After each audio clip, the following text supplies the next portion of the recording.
Welcome to Dispatches, the official podcast for the Journal of the American Revolution. Hello, ladies and gentlemen, and welcome to another episode of Dispatches. I'm your host, Brady Kreitzer. Our guest today is author Carter Smith, and he'll be talking about the life of Samuel Mason, a patriot turned Ohio River pirate. Carter, thank you for joining us. All right, Brady, thank you so much. It's good to be here. Carter, you're a first-time guest. Tell us a little bit about your background. Yes, sir. I'm a retired Army criminal investigator. I did that for many years, and I'm now a criminal justice professor at Middle Tennessee State University in Murfreesboro, Tennessee. I had very little interest in history until just a few years ago. My research focuses on military-trained gang members, including historical figures like Sam Mason. I gained an interest in that while I was still in the military, and when I started pursuing a PhD, that was my best guess when they said, "What do you want to research?" I got interested in military-trained gang members in the early 90s. I was at Fort Campbell, Kentucky, about an hour north of Nashville, and we discovered that we had gang members, and we discovered that some of them had a military connection, and that almost instantly concerned me when I kind of did the math, and we're equipping gang members who have these activities with military training. Couldn't be good on the end side of that. So that was how I got interested in that. And I've been researching what I used to investigate for several years now, and actually based my dissertation on it a few years back. Okay, Carter, tell us what made you interested in writing this article? With my preliminary research on a book I put out called Gangs and the Military, I, as I have before, wanted to find who the first one was. Like, I knew a lot of them. Jesse and Frank James were military-trained gang members. Whitey Bulger was a military-trained gang member. There's a lot of them, but I want to know the first. Thankfully, I had to go all the way back to the beginning of the country, as it were, and I found out that this fellow named Sam Mason was the first one. I learned that in several books. Most of them just had a very short reference to him, but I dug a little bit more, and I found out so much about history, so much about geography, so much about hydrology, and so much about physics since caring one bit about this fella about 7 years ago. So it's been fun. All right, Carter. So what could you tell us, for those who don't know about him, what could you tell us about Mason's early career I guess what makes him really interesting, his piratical life? What do we know about Mason early on? Well, his upbringing is noteworthy. The first 40 years of his life is what I'll address in his early life, because he, like many people, was a juvenile delinquent. Except he waited until he was serving in the militia, or actually in the British military, I guess, the colonial forces, in the French and Indian War. He was in the French and Indian, he was in the Lord Dunsmore's War, and then he was a militia captain during the American Revolution. He was, actually after that, he accompanied Colonel Broadhead in the Battle of Thompson Island in northwest Pennsylvania, I believe it is. And then in his 20 years or so in the militia, he had episodes of theft, some of which I attribute to supporting his unit, some of which I attribute to being a rebel, because that's kind of how our country was. He actually had a few episodes, but he didn't get to be full-on criminal until he was in his 40s. He even had served as a judge on more than one occasion, so who would have thought that was going to happen? But ultimately, he appeared to be a very contributing community member. So lots of folks mistook him doing the research in part of the Norfolk elite, Norfolk, Virginia, which is in the southern part of Virginia. Best I can tell, he was never there. That was a genealogical faux pas, as it were. He was from up in near Winchester, not far east of Pittsburgh, I believe. Excellent. So, Carter, what could you tell us about, I guess, the world that makes Mason the Ohio River Valley in the 18th century? What should we know about that? Well, as I'm sure your listeners and a lot of the readers of the journal know way more than I, but what I know is it was a lawless frontier. And I know that pretty much everything was possible. I know when the British king, when the king said, "Thou shalt not pass the line," a lot of Americans said, "Hold my beer," and they said, "Oh, really?"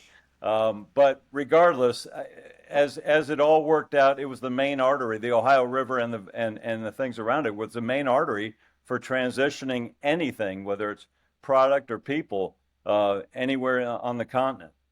Also, the British and Spanish and the Indians were trying to lay claim for it, and then we had the whole colonials, the settlers were saying, "But we fought for that, but we've been defending against that," and of course the federal government had little control, if any, and all of that with the calling of the Ohio River and further down the Mississippi River. That was the interstate highway system of the day. That was how you got anywhere, was you put it into the water and you navigate wherever that water is going to take you. And so ultimately, when Mason became a pirate, that all came to a head. So yeah, that's how it was working. Okay, Carter, so you have unique insight professionally into this kind of transition, but how does a person go, like Mason, from really an outstanding patriot in terms of his service Right. to a life of crime? How does that transition happen? So it happens gradually, easily. He was a young man growing up in a country figuring itself out, and his life mirrored the confusion that the United States was going through, if, for lack of a better explanation. Um, Early on, when he was in the French and Indian War, he stole a horse from his colonel in the 1760s. Then, not too many years later, like about 15, while getting supplies at Fort Pitt, he was stationed at Fort Henry in Wheeling, West Virginia. While getting supplies at Fort Pitt, he shot a teenage Wyandotte messenger in cold blood. He was there, not his fort. The teenager came, gave him the sign of peace. He had a message, and Mason grabbed a rifle and shot him. He was arrested. He was locked up, and a mob of local citizens said, "Yeah, we're not going to do that," and broke him out. So he learned how to not pay the price for his activities. Um, Early in his time during the Revolutionary War at Fort Henry, he was seen as a troublemaker and a freeloader who was generally disliked, as you can imagine. And then 4 years later, supplies came up missing from Fort Henry. Then he retired shortly after that, and about 1783, he was squatting in East Tennessee on land owned by General John Sevier. Likely without his family, Mason without his family, maybe a few other frontier or people who were trying to find a place to live. Sevier sent them home, sent them packing, as it were, because some items had been stolen from the slave quarters. While the residents were at church, Mason's the indicators that gave him an idea that Mason was the guy was that he didn't go to church, and so they searched his stuff, and they found a few of the items that had been stolen from the slaves. Um, Shortly after that, mid '80s, a couple years later, probably, he had bought property in Buffalo Township. He had retired from the military after Broadhead's campaign, and then he had bought a tavern or started a tavern. You have some interest on the National Road. This is right off the National Road in Wheeling. There's a place called Generations Pub, and we actually ate lunch there. 200 meters west of there is where Mason's tavern was. Mm-hmm. So if you imagine, it's not far from the Ohio, it's just a cut in. I'm thinking that's where he made a lot of plans with a lot of people coming down the Ohio doing their thing from wherever, going to wherever. Well, he had bought a 500-acre farm in Buffalo Township, about halfway to Pittsburgh from Wheeling, best I can guess. We drove into Buffalo Township, and by 1785, he had sold it to his son. I think to try to evade the debt collection that was going to be going on because he wasn't a good money manager. The problem was his son was 15 and the sheriff had already seized the property, so that scheme, didn't work out very well. The sheriff sold the property, only covered about half of what Mason owed on back taxes. And then by the mid 1780s, he had gone from East Tennessee through, I believe, Nashville. I got nothing that records it, but that's where the frontier movement was. And then up into Russellville, what is now Russellville, Kentucky, Logan County, southern Logan County, and it's off the Red River, which isn't far from the Kentucky-Tennessee border, just north of Nashville. And so he ended up going in that direction, and that's what preceded everything with the criminal activity. And he's in his 40s before he even has his midlife crisis, which is what I tend to blame it on. Um, yeah, and delinquent activities, but not full on crime at the point. Yeah, Carter, what are some of his first kind of major crimes? Because he does develop a pattern, like so Oh many boy. criminal element types. Yeah. What are the kind of early big scores, I guess, of his career? So, other than the stealing the horse, which was no big deal from his colonel, it was big, and stealing supplies from Fort Henry. By the late 1780s, he had gotten his sons, who were getting old enough, in real estate fraud. They were selling fake land certificates to unsuspecting settlers in Marietta, Ohio, which is about 80 miles southwest of Wheeling, down the Ohio. By the 1790s, he had established himself in Red Banks, which was modern day Henderson, Kentucky, which is up on the Ohio, almost directly north of Russellville, Logan County. I think at the time it was actually all the same county, which is weird nowadays. But it's the other side of this. It's the top of the state as opposed to the bottom of the state, and that's where he started getting a pattern going on in Red Banks. It appears he was a counterfeiter. That was also about the time that we, the United States, were figuring out our money. We had it all state owned, and now we wanted to federalize it, as I'm sure you know.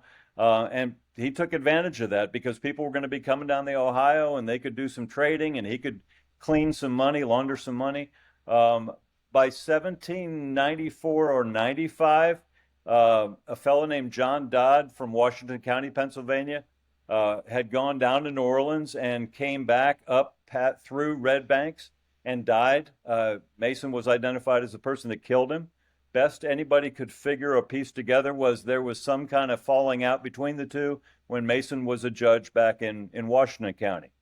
Um, Mason's daughter, one of them married a fellow named Kua Kendall, who was a known outlaw. He worked out of Diamond Island, which wasn't far from Red Banks, about 10 miles to the west. And they had a falling out. And still the daughter married because you don't always have to do what your parents say. Um, anyway, he lured them back to Red Banks after they'd been married. I want to throw you a honeymoon. False pretenses, obviously, only to have the son-in-law shot and killed when he tried to leave.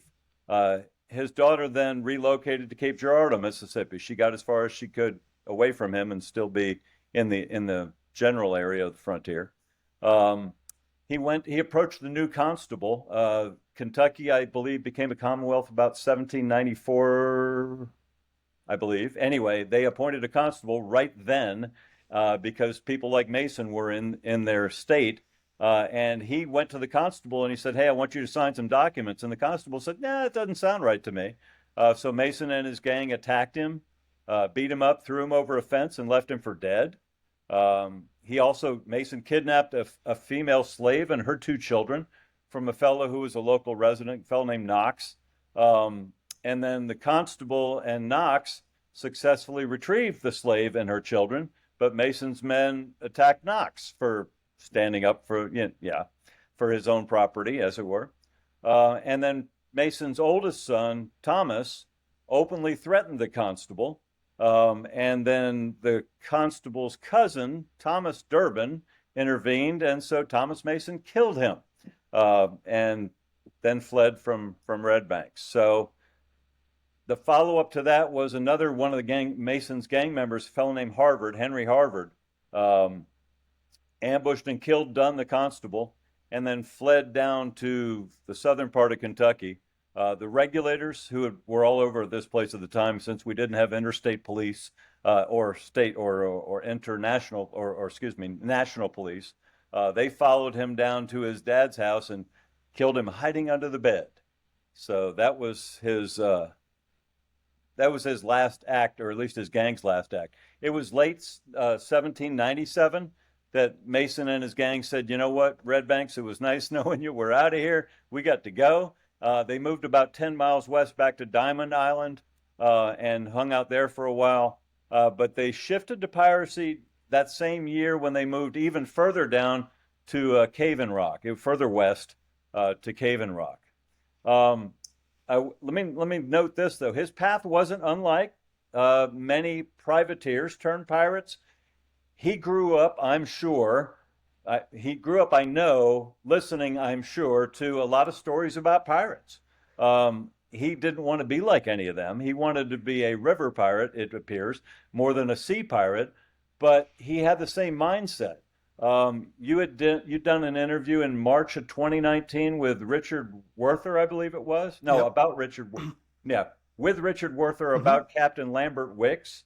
A few differences between there. Wicks was a naval officer and a continental privateer. He was sanctioned by the government to go out and steal things to help the war effort. Mason was, he was a former militia captain and a frontier pirate, but he was preying on the travelers, doing whatever he wanted to and benefiting from it. He just didn't have state backing for his gains. Both of them relied on ambush and deception. Wicks used hit and run naval attacks on European waters, and Mason set traps at river crossings and fake taverns that he had along the way. They both exploited legal gaps. Wicks leveraged French diplomatic loopholes to evade British retaliation. Did a very good job of it, too. And Mason thrived in a lawless frontier regions where there was no enforcement because they didn't even know what state they were in unless they, drilled down and looked really hard. And then their fates were similar, if not a few years apart. Wicks, I think, was drowned off the French coast, while Mason, in 1777, Mason was captured, escaped, and ultimately beheaded, not by the government, in 1803. So, So, yeah, so quite a life, Carter. You mentioned Cave and Rock, Illinois. That is a kind of legendary place for those who have never seen it. Mason, of course, it's famously his lair. What did you find about it and his role in that place? so Cave and Rock's in a pretty cool looking place. Just for starters, in our research, I actually physically went to almost as many places as Mason went, and Cave and Rock was one of them. We rented a pontoon boat just a little west of there in a place called Golconda. All their just for reference, all of their school mascots are pirates. It's the weirdest thing. Anyway, we rented a boat and then drove up to Cave and Rock like everybody would have been going down the Ohio. And it's like you come around this corner and you see, and you can imagine being tired and thirsty and hungry and all this good stuff, and you see this 50-foot high, 100-foot wide, no, it's 50 feet wide. Anyway, you see this opening and it's like, okay, that could be a mirage or that could be a place I can stop. It looks like a natural place where you can park. And that's even, here we are a couple hundred years later. It had been mentioned by explorers before Mason was around. It's very deep. I think you can park 6 pairs of semi-trailers in it. It's that big. Um, the cave was romanticized in literature, notably in Mark Twain's Life on the Mississippi, and it was in Disney's movie Davy Crockett and the River Pirates. But it is well worth checking out. There's plenty of pictures of it, and it just looks cool even on the inside. And just walking around it is kind of neat for anybody that's ever in that area. His activities there from 1797 to 1799 centered around using the cave as a base for his pirate operations and his criminal operations that came around from that, obviously. It's on the Illinois side of the Ohio River, whereas most of the activity at the time, anyway, seemed to be on the Kentucky side. There was a ferry that went across there, but we don't know how connected that was with Mason's operation. It was a nice concealed hideout. He actually took over the cave, best we can tell, and outfitted it with a bunch of liquor. Made it into a tavern, at least that's what the sign he put up over the top of it said. It said Wilson's Liquor Vault and House of Entertainment. He had had a tavern in Wheeling, and he had had a tavern, and he owned a tavern in Wheeling and he operated out of a tavern in Red Banks. So that was the key. Anybody that's looked at history of taverns, that was the meeting place long before the town square or the local coffee shop or city diner was. So he had that going on. Um, some claim that he used the alias James or Jim Wilson or Bully Wilson to avoid capture, or at least just to have a different name other than his own. With a touch of irony, a fellow named James Wilson, who lived from 1742 to 1798, was also the name of a prominent American founding father who signed both the Declaration of Independence and the U.S. Constitution. He was an advocate of currency reform, which kind of contradicted Mason's counterfeiting at Red Banks. I wonder if Mason had any knowledge of Wilson's monetary policies, because he would have, probably had a little bit to say about it if he was talking to people.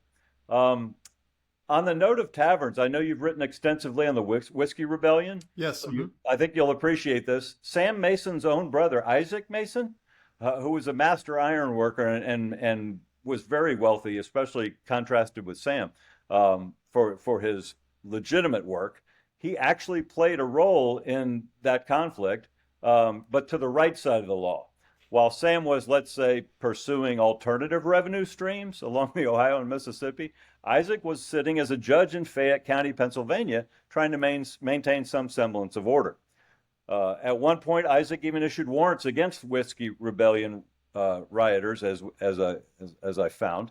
Though given his brother's activities, one can only wonder what family gatherings would have looked like. So, Sam, how's business? Well, Isaac, the excise tax hasn't been much of a problem in my line of work. How about you? So, yeah. Okay. Yeah. Yeah. So we see Mason transition a little bit to a very famous passage in the West, the Natchez Trace. Yep. You read about that in your article. What could you tell us about that? So about 1800, he spent a couple of years, best we can tell, in or around the Cave in Rock. Cave in Rock was one of many bases that he had. He didn't stay very long in one place, even if he went back to it as a hideout, as best I can tell. He was a Cave in Rock. He was a place called Wolf Island, which is just in between what is now Kentucky and what is now Missouri. And he had gone further down the Mississippi. So imagine he's going down or across the Ohio, down the Mississippi, doing river pirate things, which means luring travelers with food, drink, a place to rest, or maybe just tracking them down and boarding them and ripping them off. Sometimes he would steal their stuff and kill them. Sometimes, or his people would. Sometimes he would steal their stuff, go sell it, and then recruit them to be members of his pirate gang, because he showed them that they could make more money doing what he was doing. But ultimately, when he left, he moved south to the Natchez Trace. I envision a conversation with his fellow gang members. Hey guys, this is not playing out like I thought. Anybody that wants to resell the stuff that we're selling has to take the flatboat that it was on and go all the way down the Ohio, all the way down the Mississippi, sell it, and then come back up to give us the proceeds. And sometimes they don't show up. They just keep the stuff and they go their own merry way. We got to figure out a better way. So I figure he decided to go back to go down to where what they get is a little bit more movable. Like, you have money, let's take it. So he ended up in the Natchez Trace, but not exclusively. It was a problem before he showed up. It became a serious problem then, because he took the skills that he learned in the military, everything from leadership to guerrilla warfare and all that, and he was doing it down there, and he was doing it very well.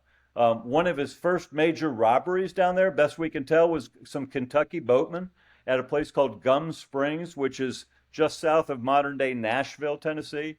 He forced them to flee and abandon their valuables, and then they went looking for him, and that didn't go very well. And the most remarkable part of his antics down there was in August of 1801. A colonel, a fellow named Joshua Baker, was a merchant and planter in Hardin County, Kentucky, also near the Ohio.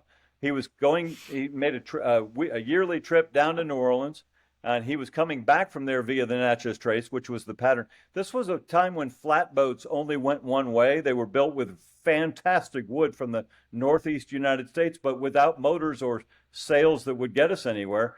The wood ended up being used for a lot of buildings down in Natchez and New Orleans.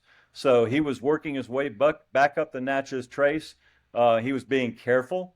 He had money. He had pack mules. He had horses. He had a couple of people in his group. And someplace near what was then called 12 Mile Creek, it's now called Baker's Creek, in Hinds County, Mississippi, Mason ambushed them. They were climbing out of the creek. The Mason gang demanded their money and their horses. One pack mule run off, but they got all the rest of them, and left the area. Baker wasn't a guy who quit easily, so they went after them.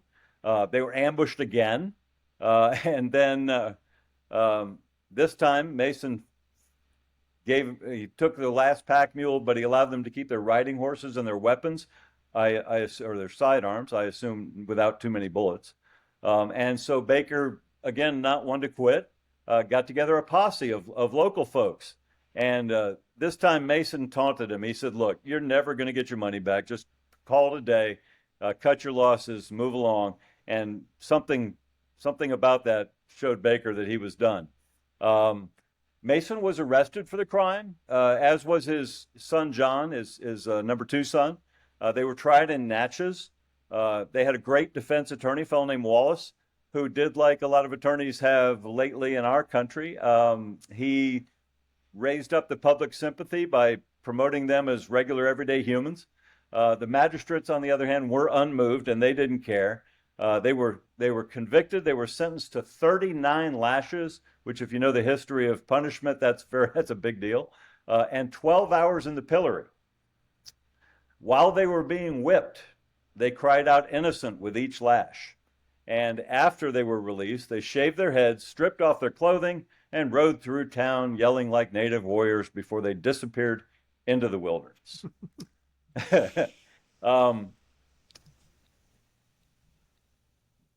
Yeah, Carter, could you talk about maybe how, he leads this kind of extraordinary, but, is a life outside the law.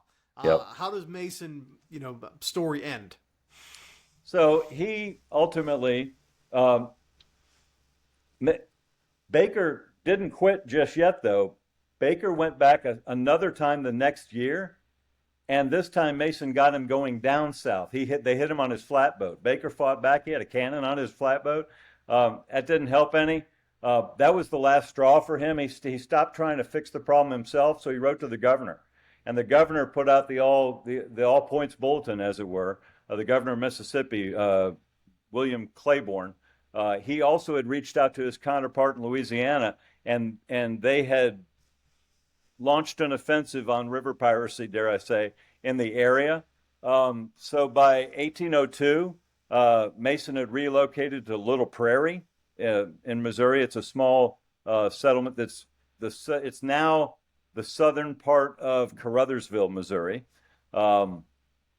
And as part of the looking for him endeavor that they were going through, a militia captain named McCoy and 12 of his soldiers showed up when they were reported.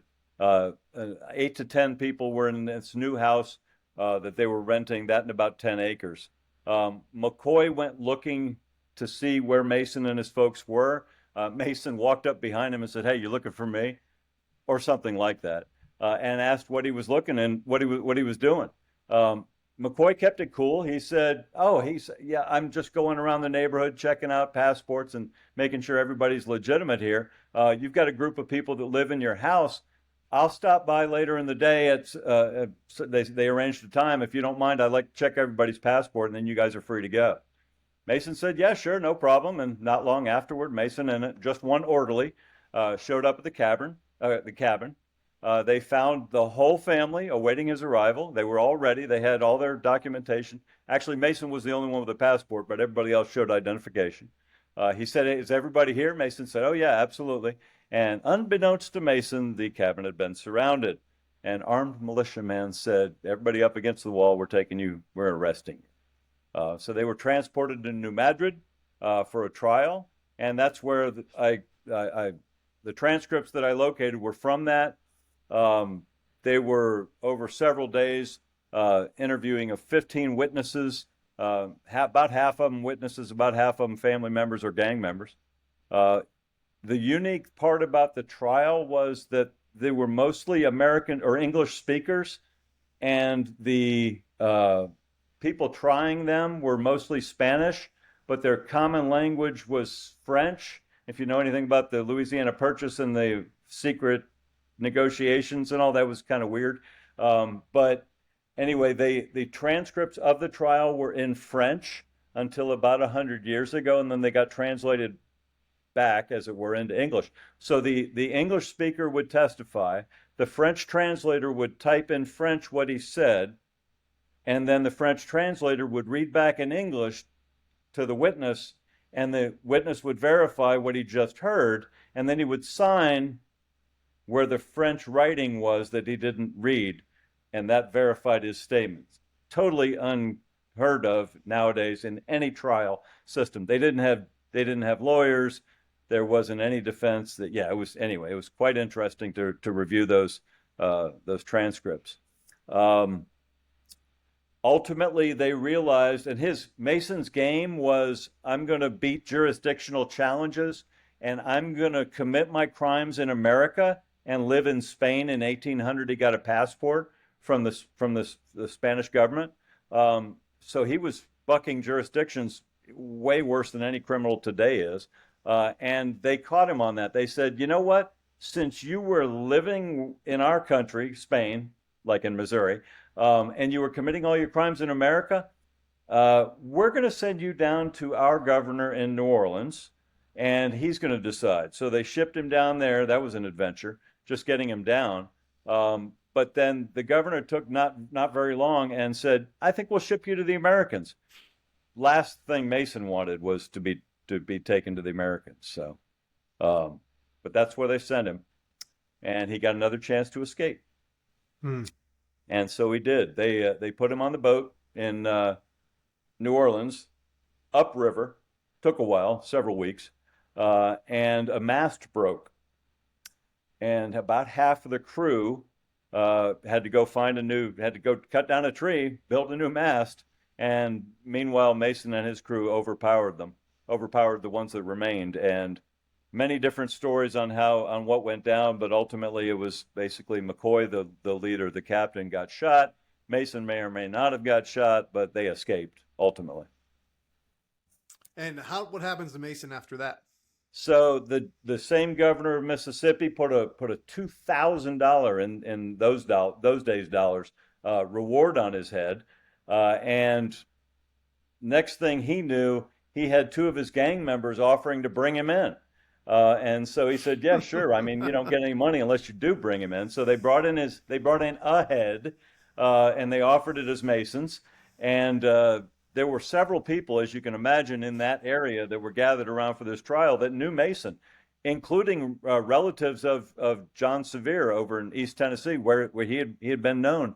And even Mason's wife said that's not his head.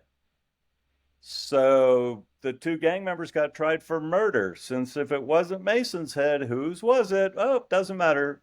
Person that you weren't authorized to kill.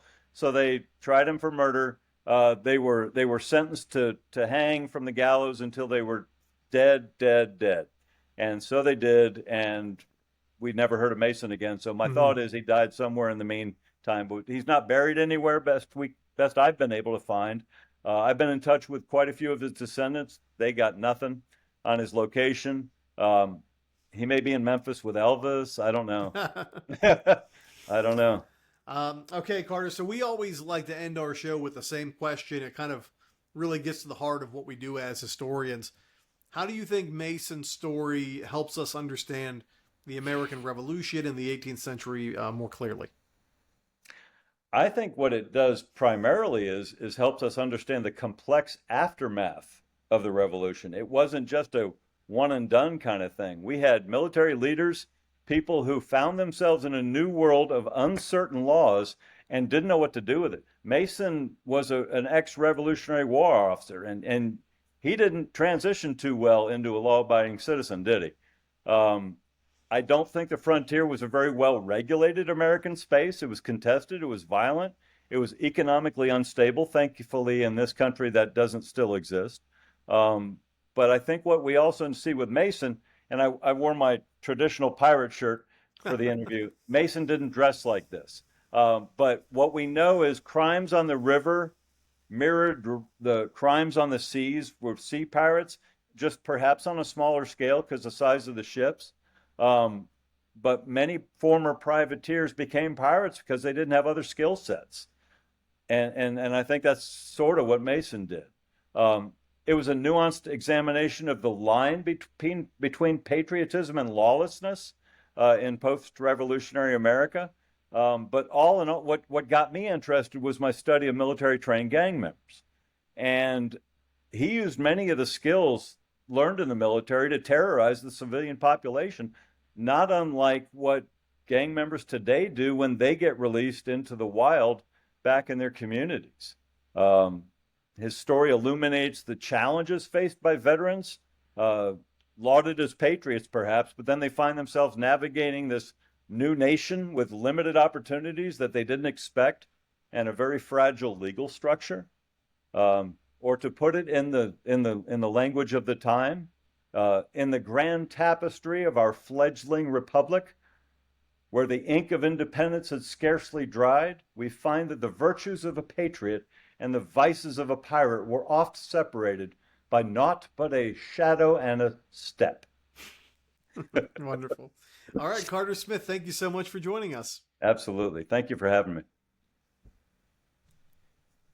All right.